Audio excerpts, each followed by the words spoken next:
አሴር ጭንቀት ውስጥ ገባ። ሀና ልታገባ ነው የሚባለውን ነገር ሲሰማ አሴር ራሱን መቋቋም አቅቶት ለመራመድ እንኳን አልቻለም። ይህንን ነገር ተምቹ ነው የነገረው።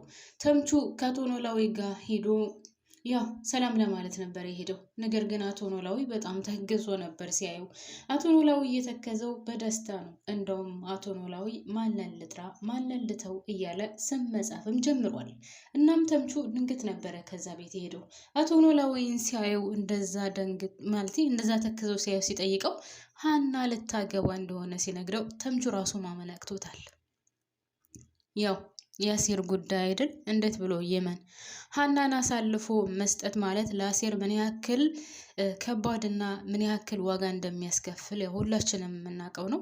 አሴር እስከዛሬ ድረስ ስሜቱን ደብቆ የኖረ ሰው ነው። ለማንም አልተናገረም። ከተምቹ ውጪ ማንም አያውቅበትም። ተምቹና ተምቹ ብቻ ነው የሚያውቀው። ያው አሁን አዲስ የመጣችው ሱሴ ከሷ ውጪ እንግዲህ ሌላ ማንም አያውቅም። እናም አሁን አሴር በጣም ነው የሚያሳዝነው። እንግዲህ ሀና ልታገባ እንደሆነ ለተምቹ ሲነግረው አቶ ኖላዊ እየሮጠ ሄዶ ለሱ ነው የነገረው። ይህንን ነገር ደግሞ ሲሰማ አሴር እውነት በጣም ነው ያሳዘነኝ። ታውቃላችሁ አንዳንድ ጊዜ የኛ የማይሆነውን ወይም ደግሞ ለኛ ያልሆነውን ሰው አፍቅረን ወደን እንደዚህ በዚህ ደረጃ መሰቃየቱ በጣም ከባድ ነው እውነት። እንግዲህ ካያችሁት እሷ ራሱ ምንድነው ያለችው ለሶሴ ተብዬዋ ምንድነው ብላት የነበረው እኔ በግድ አፍቅረኝ አላልኩትም ከልቡ መፋቅ አልችልም እኔ ምን ላድርግ ነው ያለችው። ላይክ በፍቅር ዙሪያ ከሆነ እኔ ምንም ጣጣ የለኝም እኔ አይመለከተኝም አፍቅረኝ ብዬው አይደለም ያፈቀርኩት ፍቅሩን ደግሞ ከልቡ ላይ መፋቅ አልችልም ነው ያለችው። ገብቷችኋል? እንግዲህ ሀና የምትቀርበው በወንድምነት እንጂ በፍቅር አይደለም። ነገር ግን እሱ በጣም ይወዳታል፣ በጣም ያፈቅራታል። ስማም እናንተ ሲሰማ ግን ምን ያክል ውስጡ እንደተጎዳና እንደተሰበረ ታውቃላችሁ? ራሱን መቋቋም ነው ያቃተው። ተነስቶ ለመራመድ እንደዚህ ላይ እንደሰከረ ሰው ነው የተንገዳገደው። እና አሴር በጣም ነው የሚያሳዝነው። ሰላም የኔ ምርጦች እንዴት ናችሁልኝ? ሰላም ናችሁ ወይ? በያላችሁበት ሰላማችሁ ብዝዝት ይበልልኝ። የኔ ቅኖች የኔ መልካሞች ከጎኔ የሆናችሁ ስለምታበረታቱኝ ከልብ አመሰግናለሁ። እንግዲህ እንደተለመደው ለቻናሉ አዲስ የሆናችሁ ካላችሁ ሰብስክራይብ አድርጋችሁ የደወል ምልክቷን በመጫን አበረታቱኝ። ነባር ቤተሰቦች ምን አለበት ግን ኧረ ተው ቤተሰብ ላይክ አድርጉ። እንደው ከፍታችሁ ቪዲዮውን ለማየት ከፈት ስታደርጉ የላይክ ምልክቷን ጫን ብትሏት እውነት እናንተ ጋር ምንም የሚቀንስባችሁ ነገር የለም። የኔ ቅኖች የኔ መልካሞች የኔ ጥሩዎች ማለት ነው። እና ወደ ድራማው ስመለስ እንግዲህ ሀናን ጋብቻውን ተቀብሏታል እዝራ። ባልሽኝ መሰረት ወይም ደግሞ በጠየቅሽኝ መሰረት ጋብቻውን ተስማምቻለሁ በቃ እንጋባለን ብሏታል። ሀና ለጊዜውም ቢሆን ደንግጣለች። የደነገጠችበት ምክንያት ደግሞ እሺ ይላል ብላ ስላላሰበች ነው።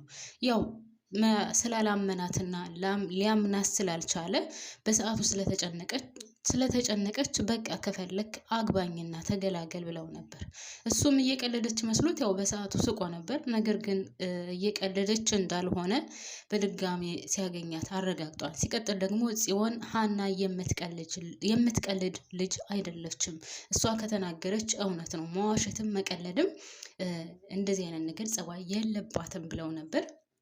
እንግዲህ እዝራ እሺ ብሏል። እዝራ እሺ ሲል ግን ውድ ቤተሰቦቼ አባቱ ያውቃሉ ወይ ነው? የእሷ ቤተሰቦችም እኮ አያውቁም። ቀጥታ ወደ አቶ ኖላዊ ሄዳ አቶ ኖላዊን ለማማከር እንትን አለች እንጂ የእሷ ቤተሰቦችም ከምናሴ ውጪ የሚያውቁት ነገር የለም ማለት ነው። ሌላው አሴርና ሱሴ እንግዲህ እንደተጣሉ ናቸው። እምቢ ብላው ነበረ አልፈልግም ሀና እንደዚህ እያሰቃየችህ ከሆነ ሀናን አሁንም ቢሆን አልምራትም እገላታለሁ። አንተ እንደዚህ እየተሰቃየህ ማየት አልፈልግም።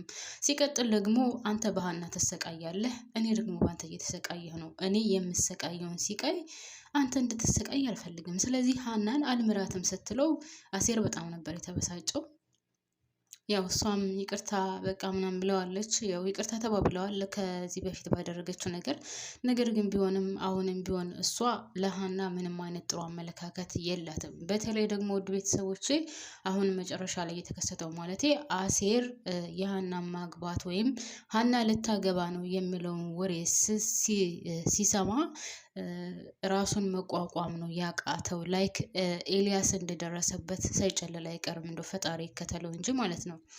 እና ውድ ቤተሰቦች አሴር በጣም ነው የሚያሳዝነው። እንግዲህ ሱሲም ብትሆን ሀናን ትምራታለች ወይም ታልፋታለች ብዬ በጭራሽ አላስብም። ሱሴ በአሴር በጭራሽ የማትደራደርበት ሰው ነው። ስለዚህ እንደዚህ እየተሰቃየ ስታየው፣ እንደዚህ ዋጋ እየከፈለ ስታየው፣ ለሀና ሲል ይህን ያክል መስዋዕትነት እየከፈለ እያየች ዝም ትላለች ብዬ አላስብም።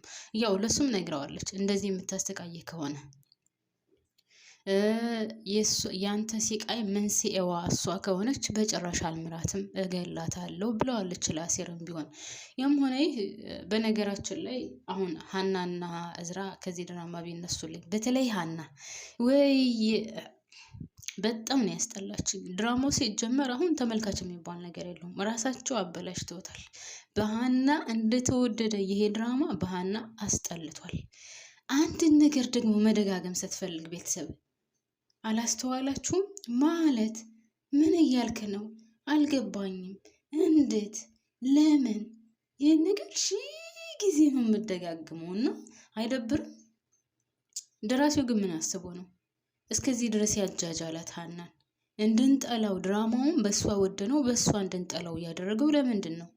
በጣም ነው ያስጠላችኝ ሀና ጌታ። በቃ በየሄደችበት እንግዲህ ከዚህ በፊት ካስታወሳችኋት በጣም ጎበዝ ነኝ፣ ጀግና ነኝ፣ ማንም አያሸንፈኝም፣ ወንድም ቢመጣ ቃሌን አላጥፍም ምናምን ስትል የነበረች ናት። ይኸው ከሱሴ ፊት እኮ ቁማ ማውራት እንኳን አልቻለችም።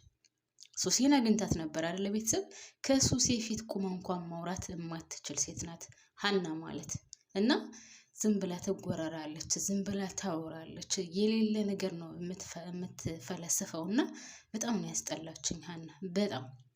በዛ ላይ ደግሞ እንግዲህ ምናሴ ብቻ ነው የሚያውቀው። ከክላሷ ብቻዋን ቁጭ ብላ ደርሶ ሄዶ ስለነበረ ምን ሆነች ነው ምናምን ብሎ ስጠይቃት ያው እዝራ ጋብቻውን እንደተቀበለ ምናምን እና በጣም እንዳዘነች ተጭናው እንደሆነ እሱ ፈልጎ ሳይሆን ተጭናው ስለሆነ እንጂ በጭራሽ እሱ ፈልጎ እንዳልሆነ ምናምን ነው እንግዲህ ይህንን ነገርም ስትለው የነበረው። በነገራችን ላይ እዝራ አዎ ማግባት ፈልጎ አልነበረም፣ ግን ባይወዳትና ባያፈቅራት ኑሮ እሱ እሺ ጋብቻውን እቀበላለሁ ወይም እሺ አገባሻለሁ የህይወት አጋሪ ትሆኛለሽ አይላትም ነበር ቢወዳትና ቢያፈቅራት እንጂ። እሷ ደግሞ አሁን እንደዛ አስጨንቃ አግባኝ ብላ ከአንድም ሁለት ጊዜ ከጠየቀች በኋላ አሁን ደግሞ ምንድን ነው የምትለው?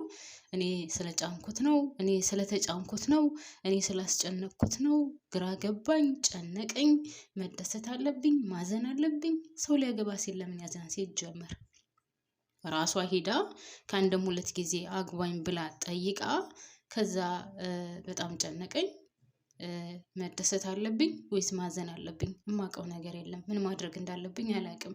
ልጁ ሲጀመር ባይወድሽና ባያፈቅረሽ ኑሮ እኔ አሁን አንቺን ማግባት አልፈልግም ዞር በይልኝ ነበር፣ ስለሚወድሽና ስለሚያፈቅርሽ እና አብሮ ከአንቺ ጋር መኖር ስለሚፈልግ ነው። እና ግን እንደኔ ውድ ቤተሰቦቼ እዝራና ሀና ይጋባሉ ብዬ በጭራሽ ከጭንቅላቴ ውስጥ አይገባም። ለምን ካላችሁኝ እዝራ ማለት የአባቱን ቃል በጭራሽ የማያሳልፍ ነው። አባቱ ያለውን እሺ ብሎ የሚቀበል ነው። አባቱ እንደዚህ ነው ካለው እንኳን አይደለም ሀና ማግባትና ሌላም ነገር ቢሆን እንኳን እርግፍ አድርጎ የሚተው ነው። ከዚህ በፊት ካስታውሳችሁ እኔ አባቴ ብቻውን ነው ያሳደገኝ። ለአባቴ ስል የማላደርገው ነገር የለም። አባቴ ለኔ ሁሉ ነገሬ ነው። ለኔ ያልከፈለው መስዋዕትነት የለም። ለኔ ያላደረገው ነገር የለም። ለኔ በጣም ብዙ ነገር ሆኖልኛል። ስለዚህ አባቴ ያለኝን ሁሉንም ነገር አደርጋለሁ ብሏል። ስለዚህ ሀና የማናት ልጅ የሚለውን ጥያቄ ደግሞ አባቱ ያመጣል። አሁን እዝራ አባቴ ላገባ ነው ምናምን ብሎ ስጠይቀው አባትየው ማናት የማናት ልጅ አስተዋውቀኝ ምናምን የሚለው ይቀጥላል ማለት ነው። ስለዚህ እዚህ ላይ ደግሞ ችግር ይፈጠራል። ሀና የወይዘሮ ሜላት ልጅ ሆና ስትገኝ እዝራ ደግሞ የአቶ ቃለአብ ልጅ ሆኖ ሲገኝ አስባችሁታል? ነገሩ ውስብስብ ይላል የባስ ማለት ነው። ስለዚህ ሀናና እዝራ በጭራሽ አይጋቡም። እኔ እንደውም ምን እንደሚታየኝ ታውቃላችሁ? እንደውም መክሌት ታሳዝናለች እንጂ አሴርና ሀና አንድ ላይ ይሆናሉ ብዬ ነው የማስበው። አሴር እንደ ሀና የሚያዝንላትና የሚወደው ሰው የለም። ስለዚህ እዝራም ቢሆን ይወዳታል። ግን እዝራ ቢወዳት ምንም ትርጉም የለውም። ያው የቤተሰቦቻቸው ጉዳይ በጣም ከባድ ነው። ስለዚህ ሁለቱ አንድ ላይ ይሆናሉ ወይም ሁለቱ ይጋባሉ ማለት ዘበት ነው፣ በጭራሽ ሊሆን አይችልም። ምክንያቱም መጨረሻ ላይ ቤተሰብና ቤተሰብ መተዋወቁ አይቀርም። አሁን አቶ ኖላዊ ያውቃል። አቶ ኖላዊ ቢያውቅም የማን ልጅ እንደሆነ ምናምን የሚያውቀው ነገር የለም። ልጁንም አላየውም ማለት ነው። ውድ ቤተሰቦች እኔ እዚህ ላይ ያበቃለሁኝ። ላይክ ማድረጋችሁን አትርሱ።